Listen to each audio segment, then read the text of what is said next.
Rubén. Es que creo que las cosas tienen que tener una cierta racionalidad. Y pensar que en Leioa ni en Euskal Herria el castellano esté en algún tipo de riesgo de desaparición, como si fuera el lince ibérico, pues, no corresponde con la realidad.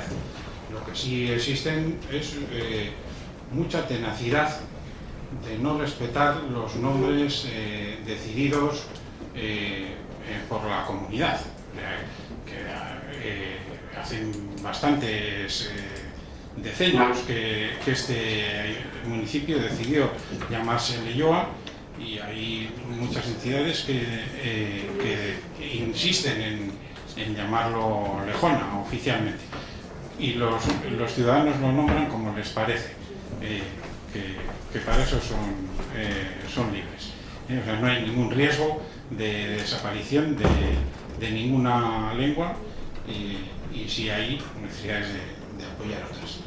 Entonces, pues hay que tratar las cosas en su justo término y reconocer que no vivimos en Cantabria, aunque allí también hay nombres euskaldunes, y vivimos aquí en el País Vasco, y lo normal es que existan nombres en euskera donde se haya muerto la vida así.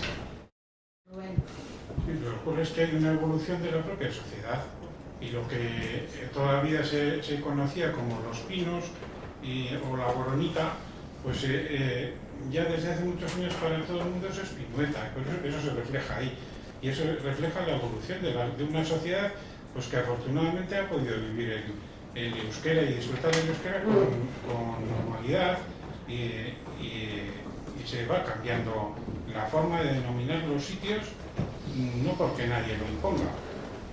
Sí imponen el llamar a Artachagana a lo que ha sido toda la vida Artazagani, pero eso son variantes que no modifican, eso es cosa de euskaltzaindia. Pero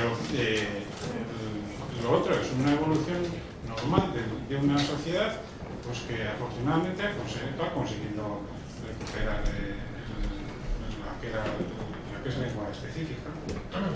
Ya está.